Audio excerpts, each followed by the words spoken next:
Breaking news చూస్తున్నాం. ఉత్తరాఖండ్ లో వర్షాలు వరదలతో జనాలు ఇక్కట్లు పడుతున్నారు. రాత్రిపూట ఒక్కసారిగా భారీ వర్షాలు రావడంతో లోతట్టు ప్రాంతాలు జలమయమయ్యాయి. కొండపై నిర్మించుకున్న గృహాలు కూలిపోవడంతో చాలా మంది నిరాశ్రయులయ్యారు. ఎడతెరిపి లేకుండా కురుస్తున్న వానలతో పాటు వరదలతో నదులన్నీ జోరుగా ప్రవహిస్తున్నాయి.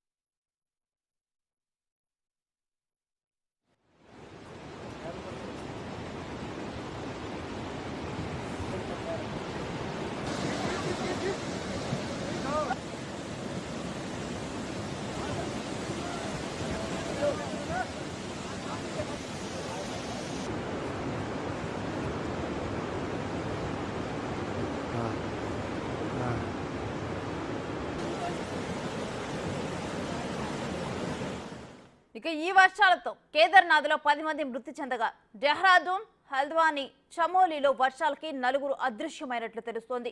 డెహ్రాడూన్లోని పలు ఇళ్లలోకి నీరు చేరడంతో పాటు నగరంలోని పలు చోట్ల రోడ్లపైకి భారీగా నీరు చేరింది. హరిద్వార్లోని రోడ్లు నీట మునిగాయి. కంకాల్ పోలీస్ స్టేషన్లో కూడా వర్షం నీరు చేరింది. భూపత్వాలా, హరిద్వార్, నయా హరిద్వార్, కంకాల్, జ్వాలాపూర్లోని కాలనీలు, మార్కెట్లు జలమయమయ్యాయి.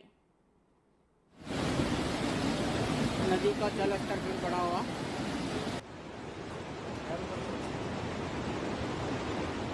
ఎన్డీఆర్ఎఫ్, ఎస్డీఆర్ఎఫ్ బృందాలు సహాయక చర్యల్లో పాల్గొంటున్నారు. ప్రభావిత ప్రాంతాల్లో మోహరించినట్లు అధికారులు తెలిపారు.